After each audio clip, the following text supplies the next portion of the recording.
The London night pulsed with a vibrant energy, a continuous hum of thousands of ambitions and dreams intersecting under the intense glow of the buildings. But in the heart of Mayfair, there was an oasis of sophisticated silence, the restaurant L'Étoile Filante. The name, poetic and ambitious, was merely a glimpse of the reality. Securing a table there was less a matter of luck and more a testament to status. The waiting list stretched for months, a coveted invitation to a world where every dish was a work of art, and every smile from the staff was meticulously trained. It was the kind of place where billionaires felt at home, and mere millionaires felt a little out of place. That night, the restaurant reached its zenith of exclusivity. The reason was the arrival of Omar Al-Fahad, a sheikh whose name was synonymous with oil, power, and a fortune that most people could barely conceive. $4 billion. That was the number that floated above his head like a dark, imposing halo.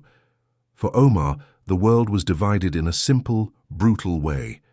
There were the useful, those who could do something for him, and the invisible, those who existed only to serve, whose names and faces were irrelevant. The staff of L'Étoile Filante, with their impeccable suits and professional smiles, belonged without a shadow of a doubt to the second category. He entered the restaurant not as a guest, but as a temporary owner. His gaze swept the room, not with curiosity, but with an air of inspection, assessing, measuring, judging. Accompanying him were two partners, an Englishman, Richard, and a German, Klaus, who followed him with a slightly more restrained step, accustomed to their partner's moods. They were guided to the best table, isolated in a private corner, with a discreet view of the bustling London street, but with the privacy of a bank vault. Beatrice, 28, felt the weight of the evening on her shoulders before the trio had even sat down. She wasn't just a waitress, she was a survivor. A graduate with honours in Middle Eastern languages and cultures from the University of Oxford, her heart belonged to classical Arabic poems and the complex history of the Arabian Peninsula. 4 years of her life had been spent at a prestigious university in Beirut, where she learned not just to speak but to dream and think in Arabic, her accent so perfect she was often mistaken for a Gulf native. She returned to the UK with eyes full of stars and a mind full of knowledge, ready to conquer the world. But the world, she discovered, doesn't always value knowledge that can't be immediately monetized. Opportunities were scarce, civil service exams were a lottery, and the need to support her mother, Helen, whose pension from a lifetime of work barely covered her medication, was urgent. The family debts, accumulated over years of hardship, were a mountain she needed to climb, and the salary from L'Étoile Filante, though humbling for her intellect, was the strongest rope she had found. With bated breath, Beatrice approached the table. Her black uniform was fitted, but her posture was erect, a silent fortress of dignity. Omar Al-Fahad had his mobile phone glued to his ear, speaking loudly in Arabic, his voice an authoritative baritone that cut through the ambient music. He didn't even glance at her. Richard, the English partner, gave her an apologetic smile. "Good evening," Beatrice said, her voice soft but firm. "May I have the honor of taking your order?" Omar ended the call with a sharp movement, but, instead of addressing Beatrice, he turned to his partners, a contemptuous smile playing on his lips. It was then that he spoke in classical Arabic, the language of poetry and the Quran, which he now used as a weapon. Looking at Beatrice, but speaking to his friends, he said, "Look at this. The local women, they are like the flowers of this jungle, beautiful on the surface, but if you open them up you find nothing, empty inside. They don't understand the moment to be silent, the place they've been assigned." He paused, his gaze sweeping Beatrice's body disparagingly. "I bet this waitress couldn't even point to Doha on a map. She probably thinks Qatar is a type of animal." Richard laughed nervously, while Klaus, the German, kept his face impassive, though an eyebrow had twitched slightly. The air in that corner of the restaurant seemed to chill. Another waitress might have swallowed the insult, might have retreated with teary eyes, might have even dropped a glass by accident. But Beatrice was not another waitress. She stood still for a second, just long enough for the insult to settle, not as an arrow that wounded her, but as fuel that ignited an ancient flame of pride. She didn't move. Instead, she took a deep breath, and when she spoke, her voice flowed like honey, perfectly modulated, every consonant and vowel articulated with a precision that only came from years of immersive study. She replied in classical Arabic, the same language he had used to humiliate her. "I appreciate your compliments on my intelligence," she said, her tone polite but with an edge of steel that was unmistakable. "It is always reassuring to know that my outward appearance meets your expectations." Omar stopped breathing. His eyes, which had previously held a glint of arrogance, now widened in pure shock. He turned his head slowly, as if he couldn't believe what he was hearing. Beatrice continued, her gaze locked on his, a silent challenge passing between them. "I spent 4 years studying precisely the culture you reduce to stereotypes at Qatar University in Doha. A city, by the way, that I know perfectly well where to find on a map." She paused briefly, letting the weight of her words sink in. "There is an old Arabic proverb that says, 'True wealth is not in the abundance of worldly goods, but in the richness of character.' It's something perhaps worth reflecting on." Omar's face, which had held a healthy tan, paled. The color drained from his face, leaving him looking grey and ashen. His partners were silent, stunned. Klaus, the German, who had lived for several years in the Middle East, leaned forward and whispered to Omar, but loud enough for Beatrice to hear, "Omar, her accent, it's perfect, flawless." It was the final confirmation. The invisible one was not only visible, she was more qualified than they could possibly imagine. Beatrice squared her shoulders. The battle was won, but the war for her dignity continued. She switched fluently to English, her voice now neutral and professional, as if the exchange in Arabic had been mere entertainment. "Now, if you'll permit me, what would you like to order for dinner?" The question hung in the air, charged with new meaning. It was no longer a question from a subordinate. It was the question of an equal to a group of men who had been, in that moment, stripped of their own arrogance. Omar was speechless, his mouth slightly open at a loss for words. For the first time in many years, he had nothing to say. The meal that followed was an exercise in tension. Omar didn't say a single word. He ate in silence, his eyes fixed on his plate, but his mind clearly elsewhere. Richard tried to make small talk, but his attempts died in the air. Klaus watched Beatrice every time she passed the table, a look of profound respect and admiration on his face. Beatrice, for her part, served them with impeccable grace and professionalism, as she had promised. She didn't treat them with coldness, but with a professional distance that was more powerful than any anger. Each time she approached the table, she felt the weight of Omar's gaze on her, a gaze that was no longer of contempt but of confusion, shock, and maybe, just maybe, the beginning of something that looked like respect. The evening ended. The bill was paid with an unnamed credit card, and as the trio stood up to leave, Omar, without looking at Beatrice, left a £500 note on the table, an exorbitant tip, insulting in its generosity. It was a pay and forget, an attempt to buy her silence, to erase the humiliation with money. But Beatrice was not for sale. Beatrice picked up the £500 note. The paper was crisp and cool, heavy in her hand like a condemnation. It wasn't a tip, it was a price. The price of her silence, the price of his dignity. She watched Omar and his partners on their way to the exit, their backs straight, their posture that of men who believed the world belonged to them. A cold, controlled fury surged through her. It wasn't anger at being insulted, but a deep indignation at the arrogance that allowed a man to buy off his own discomfort with money as if shame were just another transaction. She was not going to let him buy his way out so easily. With the note held firmly in her hand, she stepped out from behind her station, ignoring the surprised look of the maitre d'. "Beatrice, where are you going?" he whispered, but she was already in motion, a determined figure crossing the elegant room. The other diners, at a polite distance, noticed her departure. There was a murmur of curiosity. She reached the glass door just as Omar placed his hand on the handle. "Mr. Al-Fahad," she said, her voice clear and sharp, cutting through the hum of sophisticated conversation. He stopped, his body tensing. He turned slowly, his face a mask of disbelief. Richard and Klaus stopped too, looking from Beatrice to Omar, expecting the explosion. But the explosion came from her. She held out her hand, the £500 note offered between them like a challenge. "I believe you forgot this," she said in English, before switching, deliberately and painfully clearly, to classical Arabic. "I do not want your guilt money. My salary pays me for my work, not for your shame." Omar's eyes widened. The shock from earlier in the evening returned with full force, but this time it was public. A few nearby diners who didn't understand the words could feel the electricity in the air. Klaus, the German, let out a small whistle of admiration.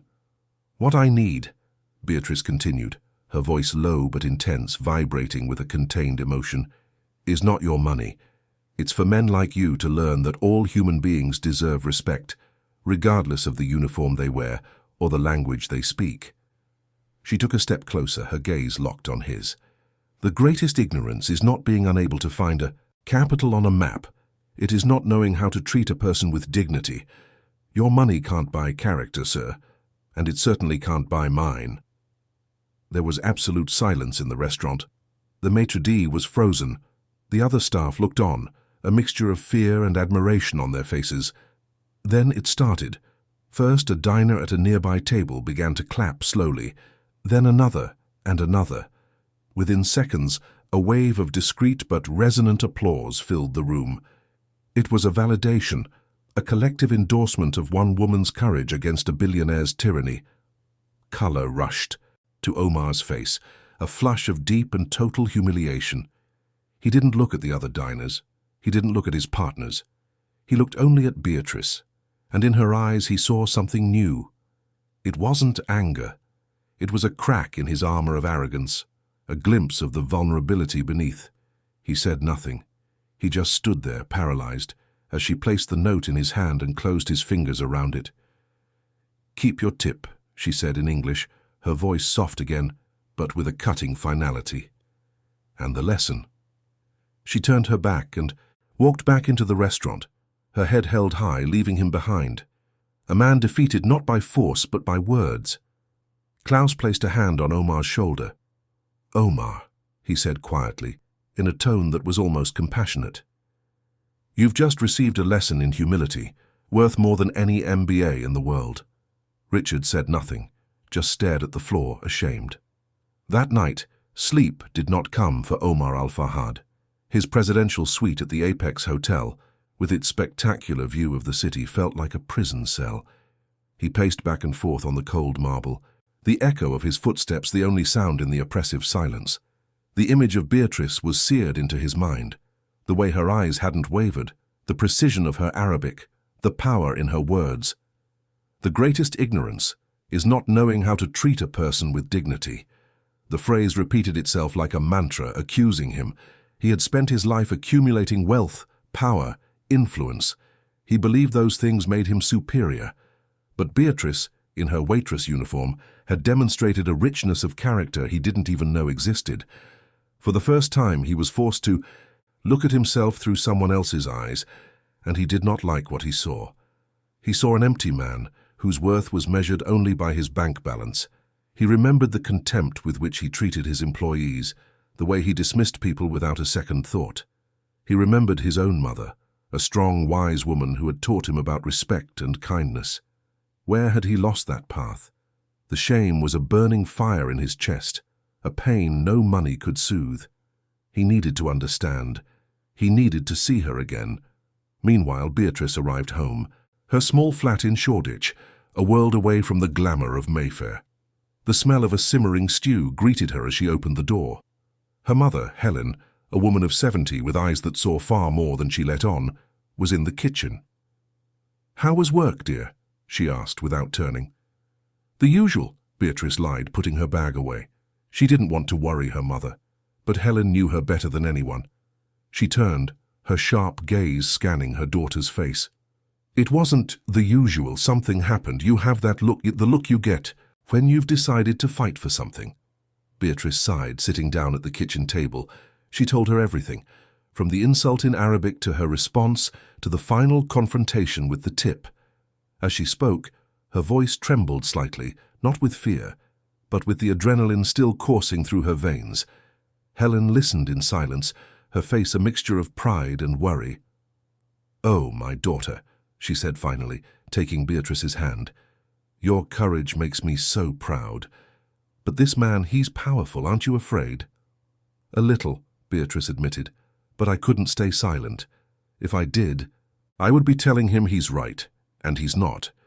"He's not," Helen agreed, "but men like him, they don't like being put in their place, especially by a woman." The next morning, L'Étoile Filante was quieter, preparing for the lunch service. Beatrice was setting tables, her mind replaying the previous night, when the maitre d' approached her, his face pale.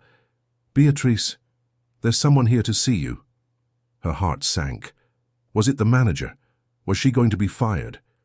But then she saw him. Omar Al-Fahad alone was standing at the entrance of the restaurant. He wasn't dressed, with the imposing formality of the night before. He wore simple trousers and a cotton shirt, no tie. He seemed smaller, more human. There was a hesitation in his movements she had never seen before. He walked towards her, his steps slow and deliberate.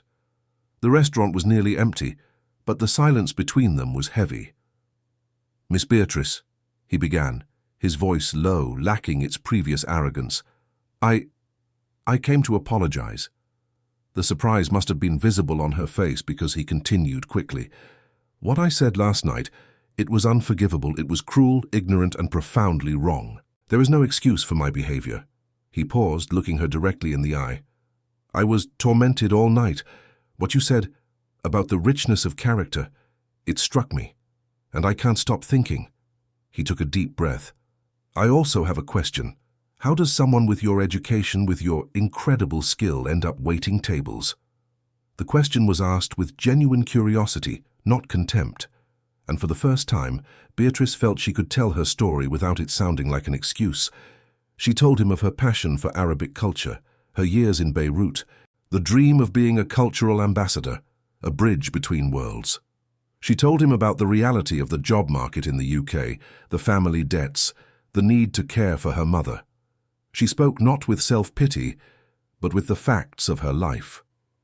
As she spoke, Omar listened intently, his expression shifting from shock to comprehension, and then to something more, a recognition of the injustice.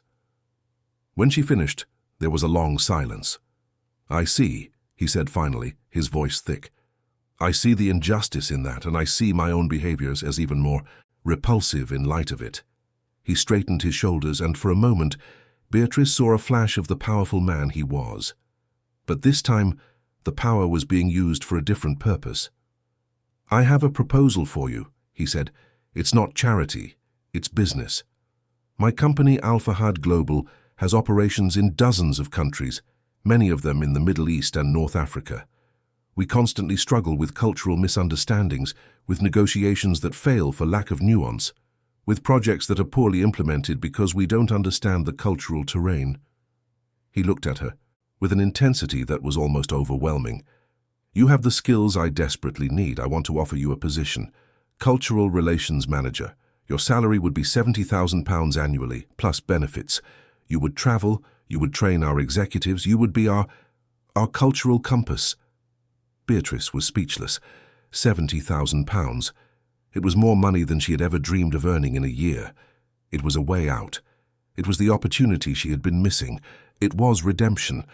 But her mind went back to the night before, to the man he had been. "And if I refuse?" she asked, her voice steady. "I can't work for a man who doesn't respect me." "I understand," he said, and for the first time, a small, genuine, and slightly sad smile touched his lips. "That's why I have a condition too. I need you to hold me accountable. I need you to remind me what dignity is when I forget, because I know I will forget." The offer hung in the air between them, heavy with possibilities. It was madness. It was an opportunity. It was a risk. "I need to think," she said finally. "Of course," he said. "Take 48 hours. He held out his hand, not as a boss, but as an equal.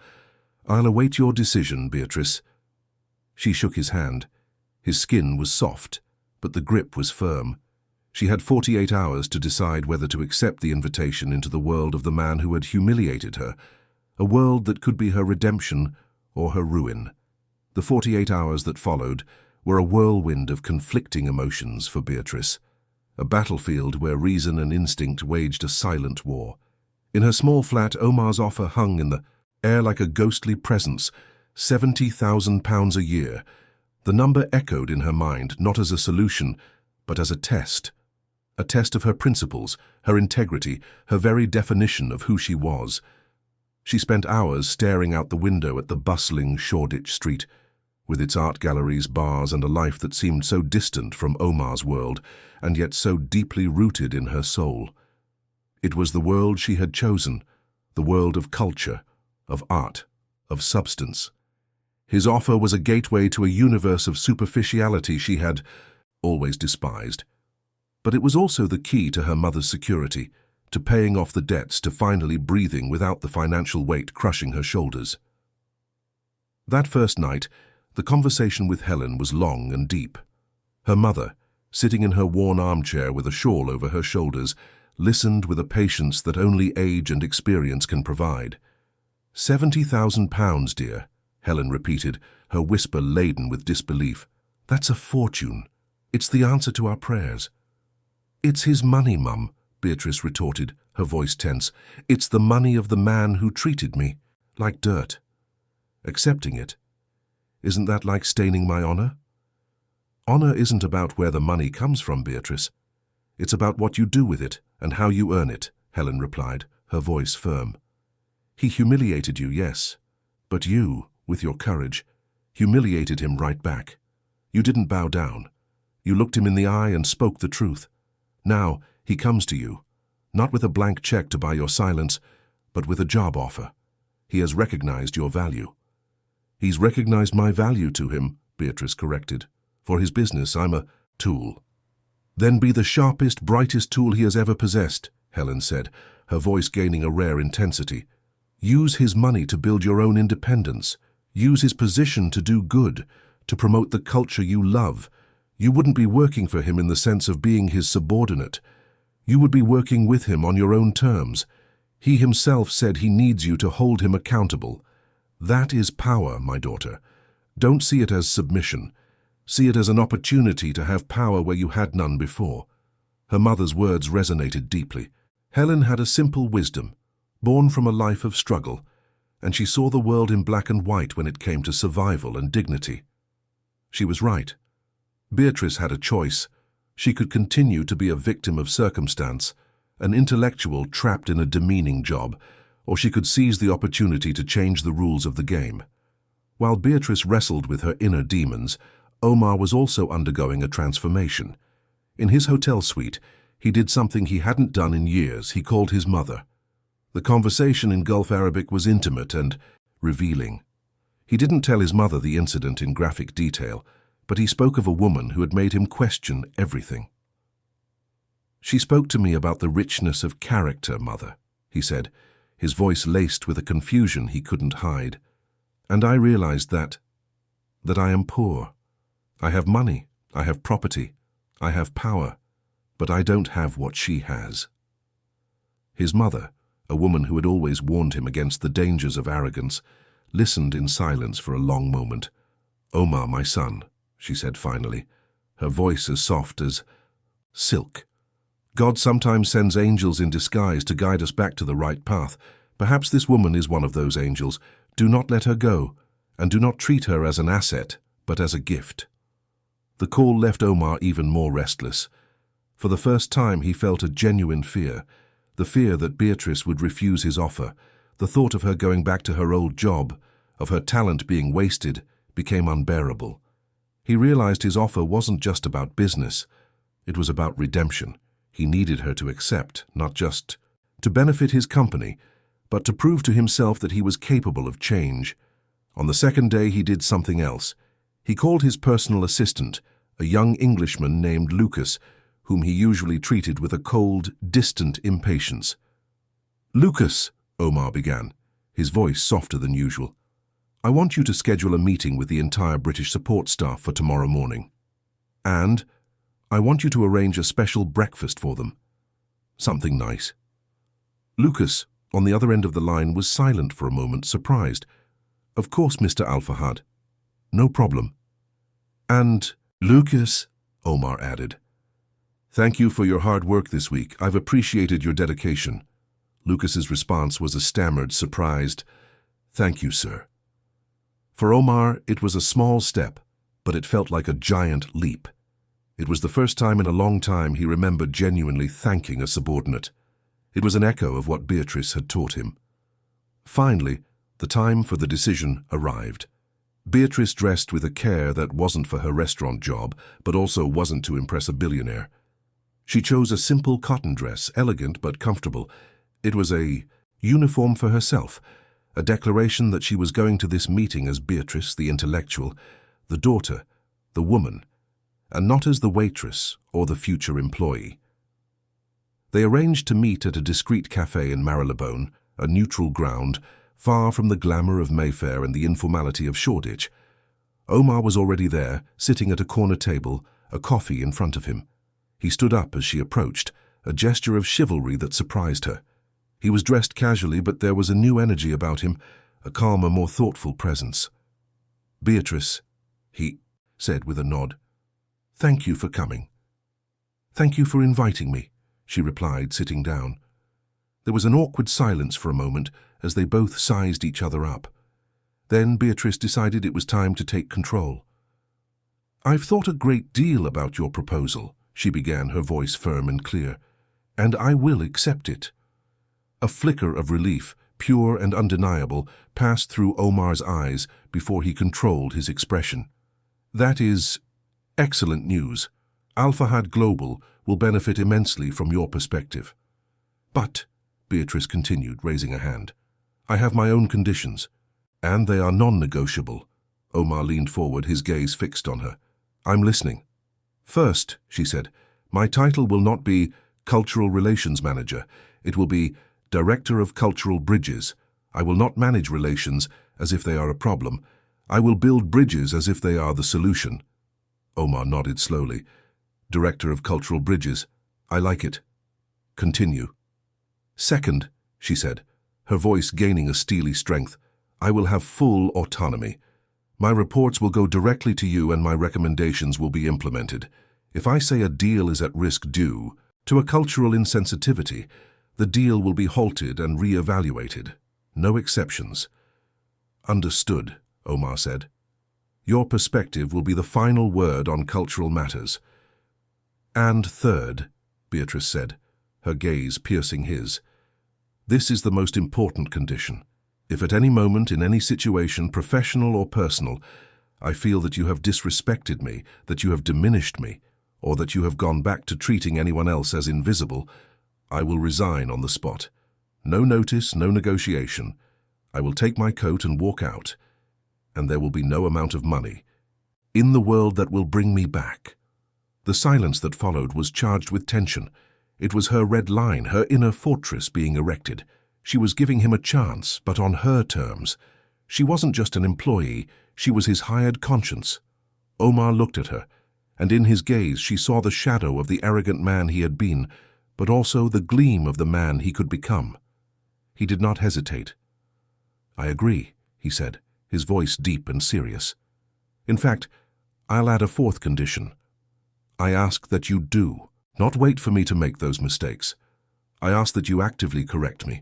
If you see me being arrogant with a driver, with a doorman, with anyone, I want you to call me out in front of them if necessary. I need this, Beatrice. I need you to be my compass. He extended his hand across the table. Do we have an agreement, Director of Cultural Bridges? Beatrice looked at his hand, then at his face. She saw the vulnerability there, the genuine desire to change. She saw the opportunity to not only transform her own life, but perhaps, just perhaps, his. She shook his hand. The grip was firm, a pact sealed not with ink, but with a mutual promise of transformation. We have an agreement, she said. 2 weeks later, Beatrice was sitting at her new desk in a tower of glass and steel in the heart of Canary Wharf, London's financial centre. Her office was spacious, with a breathtaking view of the city. The smell of fresh coffee replaced the smell of greasy food. The hum was of telephones and negotiations, not the vapid conversations of wealthy diners. It was a new world, a world she had won with her intelligence and courage. She felt a wave of optimism. But in the distance, through her office window, she saw Omar talking with Klaus, the German partner, and an air of concern hung over them. The deal that had brought him to the UK, she realized, was not yet done, and she had a nagging feeling that the greatest challenges were still to come. The first few months at Al Fahad Global were an immersion for Beatrice into a universe as fascinating as it was challenging. Her office in Canary Wharf became her headquarters, a space where she could finally apply the knowledge she had accumulated for years. The once bare walls filled with maps of the Middle East and North Africa, frames of Arabic calligraphy, and complex charts tracing the company's business routes. She wasn't just an employee, she was an architect, building the bridges her title promised. However, the reality of the deal that had brought Omar to London proved to be more complex than anyone could have predicted. The negotiation for a multi-million-pound joint venture with the Vaughan Group, one of the UK's largest and most traditional agribusiness and energy conglomerates, had stalled. The patriarch, Cyrus Vaughan, a man whose word was worth more than any contract, was reluctant, and his team felt that the Emiratis, represented by Omar, were too aggressive, too direct, too focused on the numbers and not enough on the people. "They don't trust us," Omar said one day, slamming his hand on the boardroom table. His frustration was palpable, an echo of his former impatient arrogance, but now tempered with genuine bewilderment. "We've presented them with an offer that is financially irresistible, more than 20% above market value. Why are they dragging their feet?" Beatrice, who had been observing, in silence leaned forward. "Omar, with all due respect, you're not selling sugar and ethanol, you're selling a partnership. And in the UK, a partnership isn't made in a boardroom with PowerPoint presentations. It's made over a Sunday roast, with a pint, with a conversation about family. Mr. Vaughan isn't buying your offer, he's buying you. And he still doesn't know who you are." Omar looked at her, his almond-shaped eyes reflecting the London afternoon light. He wanted to argue, to cite his years of experience in high-stakes negotiations around the world, but he couldn't. He remembered the proverb she had quoted in the restaurant about the richness of character. He was making the same mistake again, reducing a complex situation to a simple transaction. "What do you suggest?" he asked, his voice softer, a clear sign that his trust in her was already unshakable. "Let me handle this," Beatrice said, "not as the director of cultural bridges, but as a Brit. Let me invite Mr. Vaughan for lunch, an informal lunch. No business on the agenda, just to talk." Omar hesitated for a second. His training told him to be more aggressive, to raise the stakes. But his new conscience, the one Beatrice had awakened in him, told him to listen. "Do it," he said. "You have full autonomy. Whatever you need, it's yours." In the days that followed, Beatrice worked tirelessly. She didn't use the formal channels of Al Fahad Global. Instead, she called old contacts, using her social intelligence to discover Cyrus Vaughan's tastes. She found out he was a football lover, specifically a Manchester United fan, and that his greatest passion was his farm in the Cotswolds, where he bred thoroughbred horses. With this information, she made her move. Instead of a lunch at a fancy restaurant, she called Mr. Vaughan directly. "Mr. Vaughan, my name is Beatrice Scott. I'm the new Director of Cultural Bridges at Al Fahad Global," she began, her voice conveying genuine respect. "I know you're a busy man, and I won't take up much of your time, but as an Englishwoman, I understand that some important conversations don't happen in a boardroom. I know of your passion for horses, and I would love the opportunity to visit your farm, not to talk business, but to learn from a man who built an empire from scratch. My grandmother always said you learn more about a man's character from how he treats his animals than from reading his financial reports." There was a silence on the other end of the line, a long, thoughtful silence. Then Cyrus Vaughan laughed, a rough, surprised sound. "My dear lady, you've got nerve," he said. "I like that. Come, on Thursday, and bring your sheikh. I want to see if he knows the difference between a horse and a camel." The lunch at the farm was a turning point. Under the shade of a centuries-old oak tree with the smell of the countryside and the neighing of horses in the air. The dynamic changed completely. Beatrice acted as a translator, not just of words but of souls. She explained to Omar the importance of family hierarchy to the Vaughns, how trust was built through personal gestures, not contractual clauses. And she explained to Cyrus that Omar's direct approach was not disrespect, but a cultural expression of efficiency and sincerity common in the Gulf business world. Omar, for his part, surprised everyone. He left his executive armor in the car. He listened. He asked questions about cattle breeding, about British politics, about the Vaughan family history. He even shared a story about his own grandfather, a pearl merchant who had taught him the value of a given word.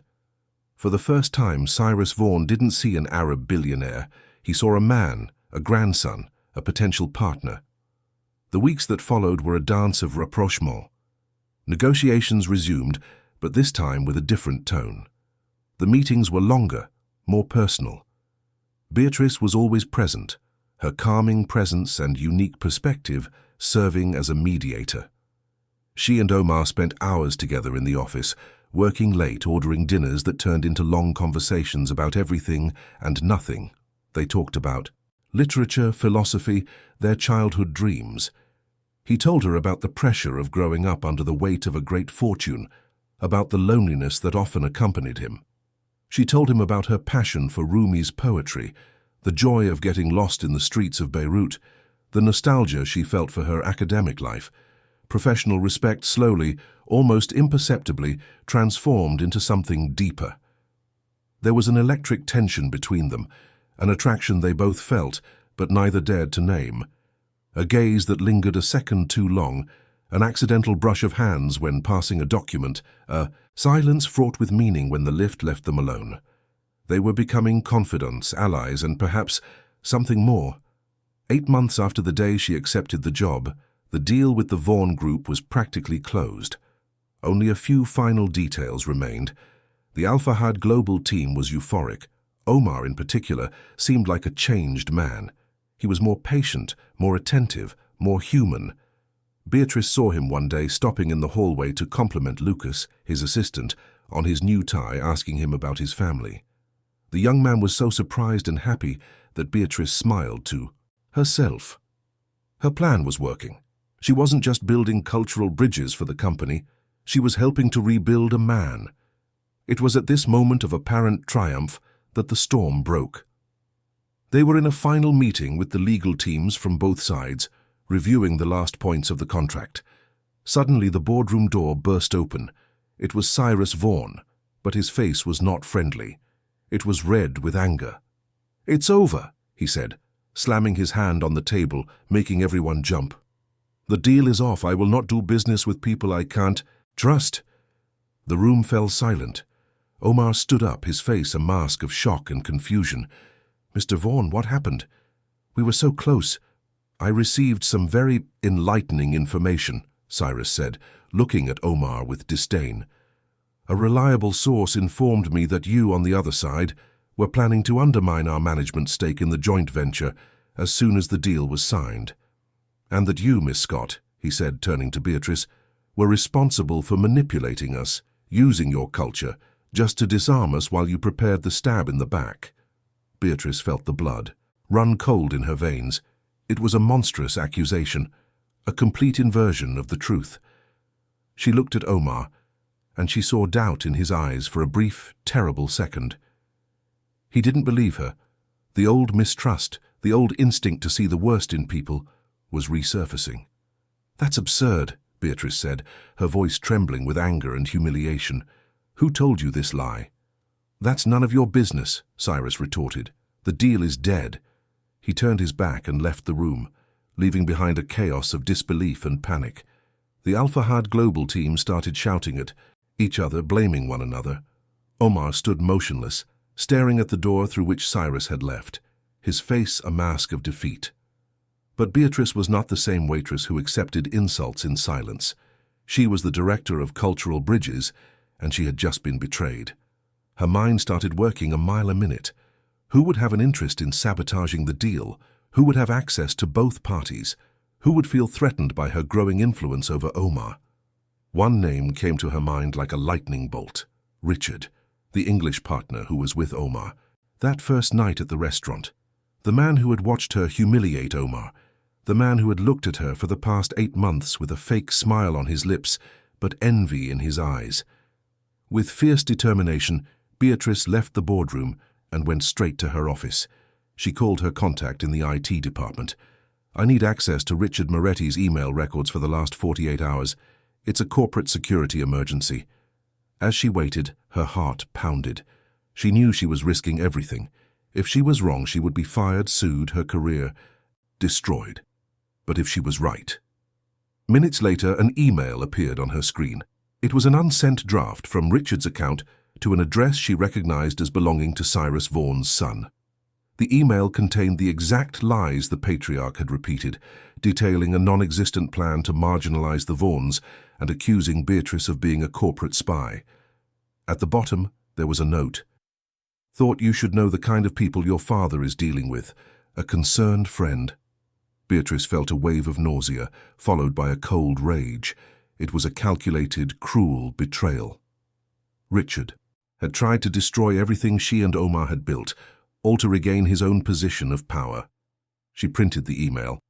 With the paper trembling slightly in her hand, she walked back to the boardroom, which was now nearly empty except for Omar, who was sitting, his head in his hands, a defeated man. She approached the table and placed the paper in front of him. "Read this," she said, her voice low, but charged with a contained fury. Omar lifted his head, his eyes red with exhaustion and frustration. He took the paper.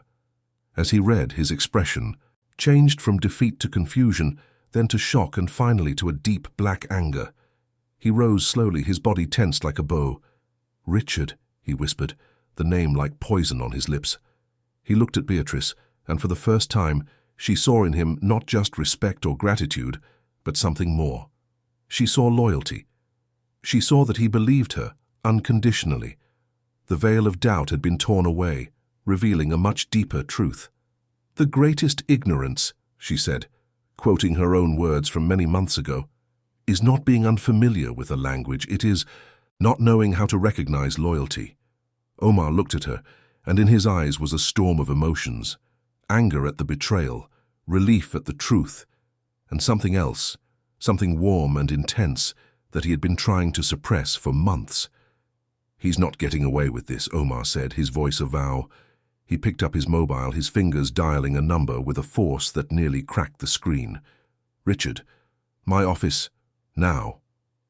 As he waited, he looked at Beatrice, and the silence between them was charged with a new electricity, a new intensity. The world, her business, had vanished. The betrayal had been exposed, and what remained was just the two of them at the center of the storm, and a truth that could no longer be denied. The wait for Richard's arrival was one of the most tense periods of Omar's life. He didn't sit. He stood by the window of his panoramic office, looking out at the London lights that were beginning to twinkle like an artificial constellation. Beatrice remained silent, seated on a sofa, her body still but her mind racing, anticipating every possible twist. The dynamic between them had irrevocably changed. The professional barrier had been pulverized by the crisis, leaving only the raw truth of their emotions. When Richard entered the office, he did so with his usual arrogance, a smirk plastered on his face. "Omar, what's the urgency?" "I was in the middle of an important dinner." Omar turned slowly. His face was calm, but his eyes were like ice. "Close the door, Richard."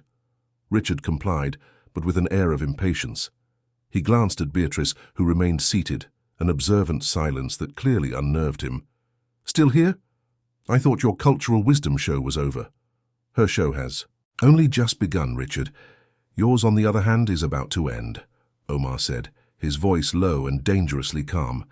He picked up the piece of paper Beatrice had printed and tossed it onto the glass desk. "Read it." Richard picked up the paper, his smirk fading as his eyes scanned the lines of text. The color drained from his face, leaving him pale and visibly shaken. He looked up, his mouth opening and closing like a fish out of water. I can explain." "Explain?" Omar said, taking a step forward, his physical presence becoming overwhelming. Explain what? How you, my partner, the man I trusted, tried to destroy the biggest deal in our company's history out of sheer envy. How you tried to tarnish the reputation of an incomparable woman, a woman who saved us all with her intelligence and integrity. It wasn't envy, Richard protested, his voice a pathetic whisper. It was a matter of principle. The way you let her manipulate you. We were losing control. The only one who lost control was you, Omar retorted. You lost control of your ambition, your envy, your own decency. You didn't attack her, Richard. You attacked me. You betrayed me. He paused, his gaze sweeping over the man he had once considered a friend. I'm not going to sue you. The public shame will be punishment enough. You're fired. Not for incompetence, but for a lack of honor. I want you out of this building now. And I never want you to speak to me again. Richard looked at Beatrice, his eyes filled with a venomous hatred. Then he looked at Omar, but found no pity. Defeated, he turned his back and left the office, his tail between his legs. The silence that followed was heavy, but it wasn't uncomfortable. It was the silence of a battle won, of a truth restored. Omar turned to Beatrice, his expression softened by a wave of gratitude that was almost overwhelming. If it weren't for you, he began, his voice thick with emotion.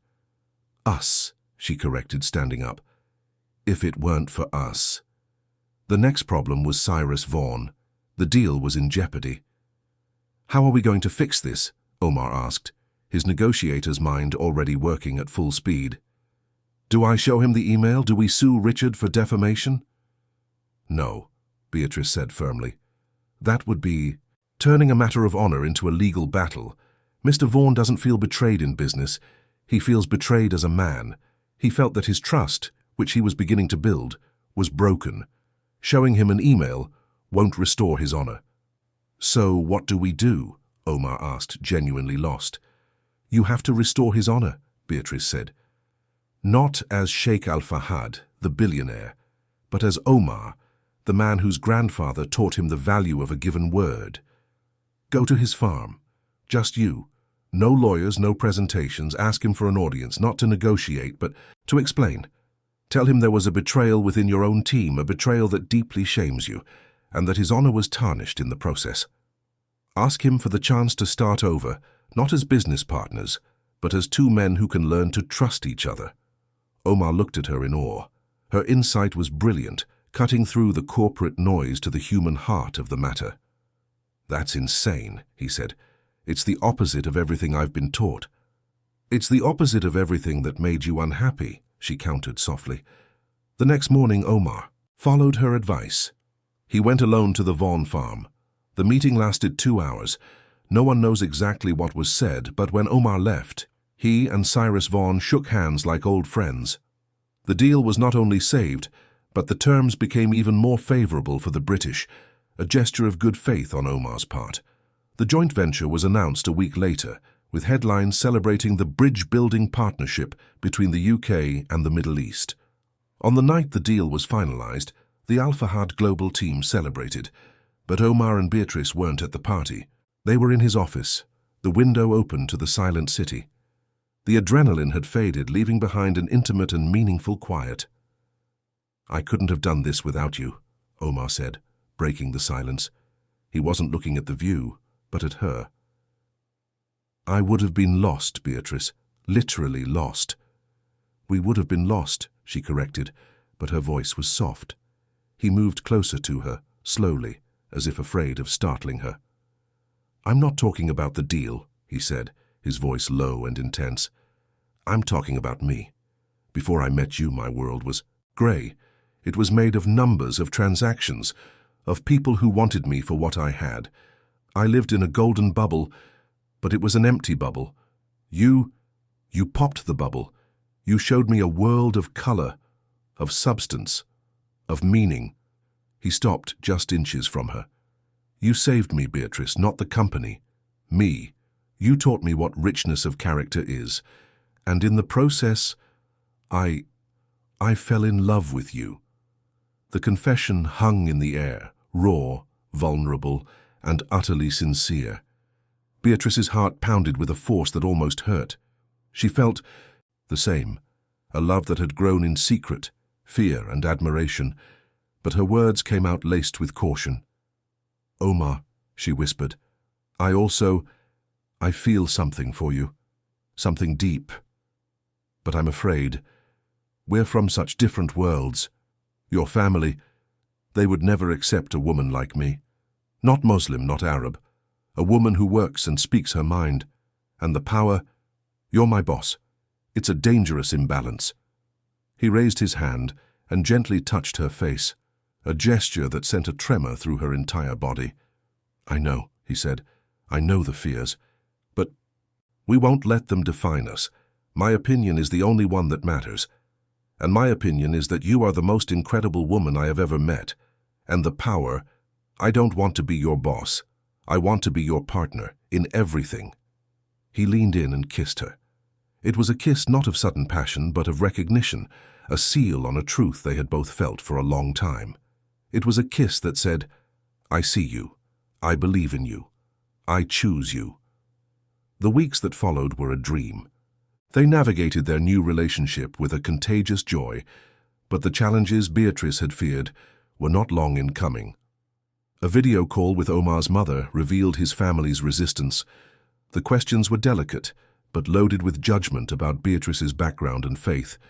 Omar defended her with a fierce passion, cutting the conversation short when it became disrespectful, an act that solidified Beatrice's trust in him. On her side, Helen, though happy for her daughter's happiness, expressed her concerns, based on stories she'd heard about intercultural marriages and the overwhelming power of men like Omar. "My dear, just be careful," she would say. "His heart may have changed, but his world is the same. Don't lose your voice in it." 2 months later, on the night of her birthday, Omar told her to dress elegantly. He took her to a place she thought she would never see again, the restaurant L'Étoile Filante. But this time they didn't enter as customers. The restaurant was closed just for them. The maitre d' greeted them with profound respect and guided them to an isolated table in a corner. It was the same table where it had all begun. A discreet plaque, in English and Arabic, had been placed on the wall behind it. It read, "Where arrogance met dignity." They dined, talking, laughing, their bond stronger than ever. At the end of the meal, Omar stood up. His heart was pounding. He knelt beside her, taking her hand. "Beatrice Scott," he began, his voice thick with emotion. "At this table, I made the biggest mistake of my life. I judged a book by its cover, and in doing so, I almost lost the most beautiful story I have ever found. But at this table, I also found my redemption. I found my conscience. I found you." He took a small box from his pocket and opened it. Inside, a diamond ring sparkled under the soft restaurant light. "You taught me that true value isn't measured in capital, but in character. You didn't save me a business deal. You saved my soul. You made me a better man, a better human being. I cannot imagine my life without you, without your strength, your intelligence, your heart." He looked up at her, his eyes full of love and a desperate plea. "Beatrice, please do me the honor of becoming my wife. Let me spend the rest of my life learning with you, growing with you, loving with you." Tears of happiness streamed down Beatrice's face. She saw the man kneeling before her, not the arrogant billionaire who had insulted her, but the vulnerable, transformed man she had helped create. She saw her past, her present, and her future, all in him. "Yes," she said, her voice a whisper full of emotion. "Yes, Omar. I will marry the man you have become." He slipped the ring onto her finger. A perfect fit. The other restaurant staff who had been watching in silence burst into applause. At that table where humiliation had been born, love had been consecrated. The circle was complete. The night had been magical, a dream woven from the light of London's stars and the sparkle of the diamond on Beatrice's finger. As they left L'Étoile Filante, the city seemed a different backdrop, more vibrant, more full of promise. Omar's hand found Beatrice's, their fingers intertwining in a gesture that was already familiar, but that night carried the weight of an entire future. The silence between them wasn't empty, but filled with a serene joy, the certainty that they had found there harbour after a storm that had nearly drowned them. However, reality, as always, waited patiently for morning. The news of their engagement spread like wildfire, first through the inner circles of Al Fahad Global, where it was met with a mixture of shock and genuine joy, and then inevitably it reached the ears of their families. The first reaction came from Omar's side. A video call was scheduled with his mother and sisters in Doha. Beatrice felt a knot tighten in her stomach as she sat beside Omar on her flat sofa, the screen illuminating her worried face.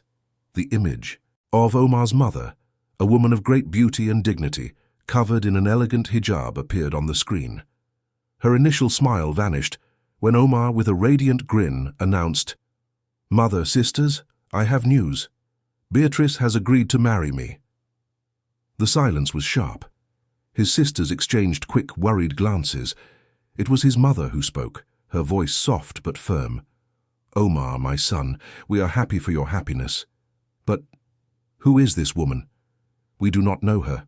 She is British, is she not?" "She is not of our faith. Mother, she is the most incredible woman I have ever met," Omar said, his voice filled with a conviction that allowed no argument. "Her faith, her background, it doesn't matter. What matters is her heart, her intelligence, her strength. She is my moral compass. If it weren't for her, I would still be the empty, arrogant man you also feared." His younger sister, Layla, more daring, leaned into the camera. "But Omar, think of our family. What will people say? The future sheikh of Al Fahad Global marrying a foreigner, an employee. It is not done."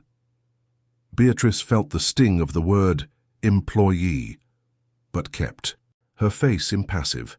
It was Omar who responded, his voice hardening. "She is not an employee. She is the director of cultural bridges, a position she created, and that is more vital to this company than any other. And she will be my wife, your future sister-in-law. I expect you to treat her with the respect she deserves, because if you do not, you will be disrespecting me and my choice." He ended the call shortly after, leaving a heavy silence in the air. "I'm sorry," he said, turning to Beatrice. "They will come around. They need time." Beatrice took his hand. "I know, and I'm scared, Omar, but not of your family. I'm scared for us, of being suffocated by these differences." On her side, the conversation with Helen was more tender, but no less fraught with concern. Her mother, upon seeing the ring, burst into tears of joy, hugging her with a surprising strength. But later, sitting at the kitchen table with a hot cup of tea between her hands, her sharp eyes analyzed her daughter. "My love, does he make you happy? Truly?" she asked. "Yes, Mum. More than I ever thought possible," Beatrice answered, her voice sincere. "And does he respect you? Does he listen to your opinion? Does he value your mind, not just your beauty?" "Yes," Beatrice confirmed, without hesitation.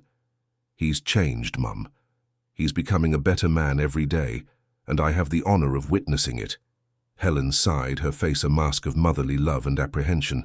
"Then that is what matters, but never forget, my daughter, who you are. Do not lose yourself in his world. Your voice is your greatest treasure. Do not let it be muffled, not for love, not for money." The months that followed were a constant test of their resilience and their love. The wedding planning became a symbolic battlefield for the fusion of their two cultures. Beatrice wanted an intimate ceremony on the beach, on the Cornish coast, officiated by a pastor friend. Omar wanted a grand celebration in Doha, with hundreds of guests, in keeping with his family's tradition. The solution, found after many conversations and compromises, was a dual ceremony. First, an intimate celebration in the UK, followed by a grand party in Qatar. It was during this process that Beatrice saw the depth of Omar's transformation. He didn't just concede to her plans, he actively embraced her desires. He learned to appreciate a proper Sunday roast, to understand the importance of the sprawling British extended family. In turn, Beatrice learned to cook Arabic dishes, to understand the complex rules of Gulf hospitality, to appreciate the poetry that Omar's mother so loved. The emotional climax, the true revelation of the man Omar had become, happened one quiet afternoon in his office. They were reviewing the final details of the pre-ceremony in the UK when Omar asked her to look at something on his computer. "I want to show you my engagement present to you," he said with a mysterious smile. Beatrice thought it might be jewelry or a trip, but what she saw on the screen left her speechless. It was the title of a new official document from Al Fahad Global, the Radical Respect and Human Dignity Policy. The document, signed by Omar as CEO, outlined a series of new policies for the company. It forbade any form of disrespectful language, implemented mandatory cultural training programs for all employees, from top executives to the cleaning staff, created an anonymous channel for reporting harassment or discrimination, and tied managers' bonuses directly to 360-degree reviews of how they treated their teams. At the top of the document there was a quote. It was hers. The words she had said to him that first night, after he had tried to bribe her with a tip. The greatest ignorance is not being unfamiliar with a language, but not knowing how to treat people with dignity. Tears streamed down Beatrice's face. They were not tears of sadness, but of a pride and love so overwhelming it left her breathless. She looked at Omar, who was watching her with a tender gaze. "I wasn't trying to save a business deal when I met you, Beatrice," he said, his voice soft. "I was trying to fill a void. You not only filled it, you showed me how to build something truly valuable in its place. This policy, it's yours. It's your legacy. It's how Al Fahad Global will honor the lesson you taught me." In that moment, Beatrice knew without a shadow of a doubt that she had made the right decision. The man she loved was not just a billionaire who had changed his mind. He was a leader who had had a revelation and who was using his power to create a better world inspired by her. The wedding, 2 months later, was everything they had dreamed of. The ceremony on the beach at sunset was intimate and emotional, with Helen crying tears of joy and Beatrice's closest friends forming a circle of love around them. The party in Doha was spectacular, a stunning showcase of Arab culture and hospitality. But the most poignant moment for Beatrice was when Omar's mother approached her in the middle of the celebration. With tears in her eyes, she took Beatrice's hand and said, "Welcome to the family, my daughter. My son has never been so happy. You have brought the light back to his eyes." 5 years after their wedding, their life was a beautiful tapestry woven with the threads of 2 cultures. They lived between London and Doha, their 2 children, a boy and a girl, growing up bilingual, flowing between English and Arabic as easily as they ran on the sandy beach or in the gardens of Omar's family palace. Beatrice had risen to the position of Global Director of Cultural Relations, her influence extending across all of the company's operations. Omar had transformed Al Fahad Global into a paragon of social and corporate responsibility, a company where respect wasn't just a value on the wall, but a daily practice. And every year, on the anniversary of the night they met, they made a pilgrimage. They returned to London, booked l'Étoile Filante for themselves, and sat at the same table. The discreet plaque was still there, a silent testament to their journey, where arrogance met dignity, and the world changed for 2 brave souls. On that night, 5 years later, they sat under the soft restaurant light, their children at home playing with their grandmother. Omar's hand found Beatrice's across the table, the engagement ring sparkling next to the wedding band. "You know," he said, his voice low and full of emotion, "I used to think my wealth was measured in bank accounts and properties, but this table, this moment, this is my true fortune." Beatrice smiled, her heart overflowing with love for the man before her, the man she had helped create, and who, in turn, had helped her become the strongest, happiest woman she could be. Their story had become a legend inside and outside the company, a powerful lesson in how human value transcends professional status and how a single moment of moral courage can lead to profound and lasting transformation. Their love was not just a fairy tale, it was living proof that sometimes the most unlikely encounters can lead to the most extraordinary destinies.